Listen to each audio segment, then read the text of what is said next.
guys, first game namin sa MDLS4. Kalaban namin araw kung sana makachamba kami. Tapos may mga bago kaming player. Ito siya. Si Yoshi. Si Kuro. Si Atams.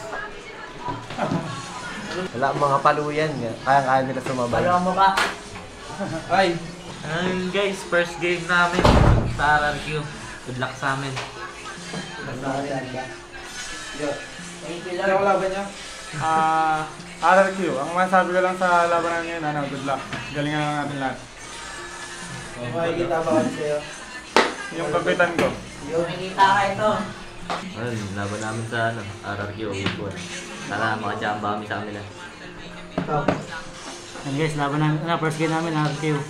First time kung game deal. Ba't saan mo magaling dati? Kay Boss D. Tayo series. Ayun guys, magkakadil na kami. Magkadil. Magkadasal na ako. Thank you po sa lahat ng blessings na binibigay niyo. Ingatan niyo po kami lagi. Gabayin niyo po kami sa laro namin ngayon. Manalo matalo, bibigay po namin yung best namin. And all in po kami sa laro namin. In Jesus' name we pray. Amen. Coach. Okay, few reminders again sa pagpaplano, idadama nyo lagi si Atams, hindi excuse na sabihin nyo na dapat matik yan, okay? Stick pa rin tayo sa plano natin kung anong draft natin sa blue and red side, and then composure lang. Huwag lahat nagsasabi ng kalma, stick pa rin, lagi tayong continuous plan, behind man tayo or ahead man tayo, okay? Ingat lang, yun lang naman. Good luck guys! 1, 2, 3! Go! Ibigayin ng try-person play ay yung surprise nga. Pero ngayon kasi, hindi pwedeng basta-basta. Teka lang, nung sinabi ni Birds Yating Idig, bigla siyang binaliw nung Vexana ni Aizawa. Pero si Super Yoshi nagiging fall guy ng mga sitwasyon na yon dahil low on HP pero may immortality pa naman at makakapalag nag-conceal pa nga sa harap ng Wild One! Napakagandang final slash para unti-unti nilang maubos ngayon ang mga miyembro ng kaharian, pero lumalaban lang din naman dito. Ang mga kampiyon pwedeng mabaliktad pa nga ang sitwasyon. Lalaban, Super Yoshi. At Tams ngayon nakakamoy na rin mga no-one helpers. Denjiro mukhang pinapakita kung sino nga ba talaga ang better raw. Triple para kay Denjiro. Si Atams na lang ang titira na naman. Parang deja vu. Yung RRQ kahit ngayon, wala nang sasayanging oras. Doon na lang sa baba diretso. Pag isang dedepensa si Atams, kakayanin pa niya. No more im! At ang RRQ kahit will draw first blood against the LAC. Pinapasarap lang talaga ang documentary.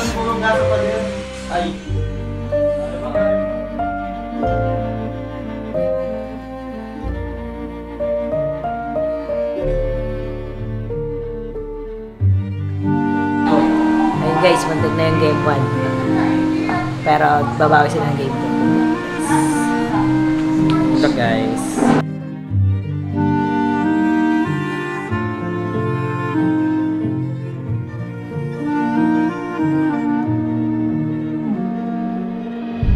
May nagtatago, di ko sasabihin. Pero pag ako'y pinilit, baka sabihin ko rin. Di pa kita pipilitin. O sige. Pero siya na mismo yung nagpakita eh. Ayan, yun na Sana nga. yung sana yung hindi nakapagtiis pero nakita nila na nandun pala No, sa my baba. time! At ngayon, sinisimulan ng Liquid. Yung Lord, retry lang ang kailangan. Masesecure ni Kuroro yun kapalit ng buhay ni Atams. Pero si Ford, tinatry pa rin talaga na huwag pa uwiin ng mga miyembro ng TLAC kasi nagta-tower lock na ngayon. At nandyan mukhang kaya na nga yata. Nawalan ng minions! May Lord nag-spawn. Naitulak po palayo yung mga minions ng RRQ kahit to kaya hindi matutuloy ang misyon ni Denjiro and its TLAC na makakalabang sa sitwasyon. 4v5, yes sir, pero yung Lord ay kanila pa rin. May Astral Echo Penalty Zone at sipa mula kay X-Nova! At dito na yata magtatapos talaga yung laban, pati si EJJ ay mamamatay na rin, dalawa ang buhay. Sa koponan ng cavalry ngayon, kaya na bang ituloy ni Denjiro yung naantalang misyon kanina per Super Yoshi? Sinasabi niya, mukhang hindi pa raw. Immortality? Winter Crown yung dalawa doon, immortality lang pala para kay Denjiro, pero mamamatay na rin ngayon si Atams. Denjiro tuloy sa pag-push at ang kaharian ang mananaig pa rin dito sa laban. Ayun guys, talo kami sa RRQ. First game namin. Bawi kami sa next game namin. Ano mga kalaban dito? Next game kalaban namin RSG Sia. Try namin bumawi doon. Ayun, talo kami guys sa sa RRQ. Bawi na lang kami sa next game. Kalaban namin na RSG Sia. Ayun guys, talo kami sa RRQ. Bawi kami sa next match namin. Talo kami guys, bawi kami sa sunod. Ayun guys, bawi kami. Ano? Kita rin sa Webes. Okay. Kita-kit sa Webes, kalaban namin ng RSG Sia. Good luck sa ulit sa amin. Yeah guys, second game na namin. Babawi kami. Good luck sa kalaban namin. Ayun guys, laban namin. Match 2. Laban ka RSG. Ayun, babawi kami. Yes, yo. Hi guys. Game 2 ngayong araw. Ano makabawi? Yun guys, last game namin ng week 1. Bawi kami ngayon. Kasi talo kami nung nakaraan sa may RRQ. Try namin bumawi ngayon sa RSG. Labas kayo na... Ayun guys, good luck sa amin, bawi kami.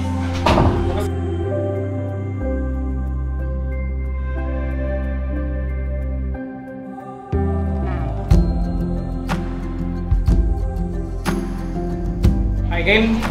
Alam ko natalo tayo last week or last game, pero babawi tayo ngayon. Stick tayo pa rin sa draft. Please, comms. Ano na pag-usapan natin kanina? Alam ko malinis naman yung ginagawa natin. Nagkulang lang tayo ng counting comms, okay? Yun lang naman, bawi tayo. Hype, okay? Hype each other up. Kaya natin to, okay? Saka yung usap. Usap pa rin. Drafting pa nung yung first third back na natin. Yep. Kung ano nagawin natin. Kaya natin to. Coach. Okay. Ako na. Ako. Okay. 1, 2, 3! Go! Tagumpay pero sa huli ay magtatagumpay pa rin naman na makuha doon si Zay. Makakaligtas dito si Super Yoshi. Pero kita mo naman yung damage na na-inflict dito ng RSG Sia in an instant. Habang si EJ naman ay papasok dito sa Tonic Force. Round 2 fight! Nandito ang knock-up. Andito nga ba yung damage na magiging present pero mukhang sila pa yata yung magiging duguan. Habang si Atams ay kakalmot pa atras. Si Kuroro na lang matitira dito, napapalag dito kay Loisa. Pero magsha-shadow out na lang din siya. 3 members of RSG Sia ang nakikita natin dito sa mapa na pwedeng bumasag o tumapos ang laban na to. Ay, nag-flicker setup pero ang tanong, kaya bang depensahan ni Kuroro? May minions naman sila pero mabilisan lang makiklear to ng RSG Sia at mabilisan ding tatapusin ang game number 1.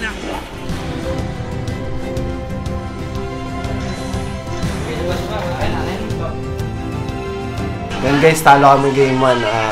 Panalo yung RSG Sia. Bawi kami game 2. Try namin ma-reverse yun.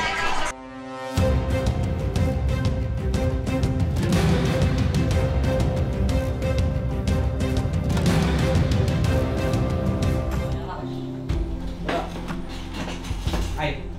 Nagtayo ka siya. Din niya. Kung ikaw gumagamit ng Novaria, hero ko rin yan. Alam ko na rin kung paano gamitin yan. Pero ang tanong, ibaburst na ba to ng RSG Sia? Familiar sila dito at so nandito nga lang din si Loisa umabot siya. Nilatag na nga lang din ng Lord's Pathway. Nandiyan yung Tempest of Blaze. Pero sino nga ba makakakuha? Si Aizawa makakakuha ng Lord. Kasabay niya na pagpagsak ng mga ultimates. Pati na rin ang buhay dito ni Loisa. Si Petyu, Rimsey at Ken kayo mapipilitan na nga lang din na umatras. Pero nandun yung ejector. Medyo nagkakagulo-gulo ngayon ang mga members ng RSG Sia. And looking at this one, mukhang nabubuhay na pag-asa ang mga kabalyero. Yatigidig to freedom, yatigidig to success na nga ba?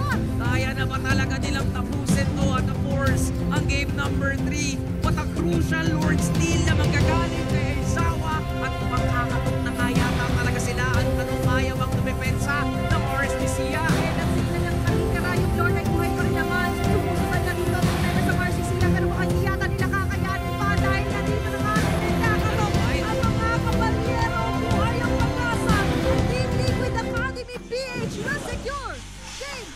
Uy, makukuha ko yung ball eh. Kaya yun yung inilawang ko eh. Ang mga to. Side! Pabase lang rin yung harap nila pero base lang ang harap tayo. Hindi? Ay pakita daw, pakita daw yun. Ayun guys, panalo kami game 2. 1-1 nakalaban namin yung RSG Sia. Try namin manalo sa game 3. Buhayin namin to yung pangalawang game namin. Ha? Eh, Diyos, panalo kami game 2. Kukunin namin to, game 3 din. Game ah. Bigyan lang natin na sa turtle eh. Obvious tayo itong hindi Tingnan nyo, Komsa, objective. Obvious tayo itong hindi. Super Yoshi on this game, sobrang on point ng mga stretching, yung mga yakap niya dito. Talagang gigil siyang ipakita yung mga setup niya. And mind you guys, this Kufra, ito yung signature Kufra niya nung nakaraan pa. Kakasabi pa lang, kaso eto na nga din na pagpasok ni Kyure, makakapatay siya ng isa si Kuroro. And at the same time, andito pa rin naman ang apat, magigisapan pa rin ang damage at isa na namang talon na magagaling dito kay Super Yoshi. 4 members down, pero kakarespond ng nila muli dito para kay Ken. At ang members ng RGC, makakadepensa pa sila with 2 members alone. Lalong-lalo na may Lord pang kasama dito ang Team Liquid. RSG Sia, yung kontrabida, magiging bida na ba talaga o ang Liquid nang bahala? Sila ang bida ngayong gabi kasi nasa base na sila ng Sia. Ito na naman ang pagtalon ni Super Yoshi. Ken is down. Ang natitira para dumepesa ay si Loisa. Pero kung ang mga members sa Team Liquid Academy ay gusto na nga lang ditapusin ng laban, is going to be the first win for Team Liquid. Nakikigil lang.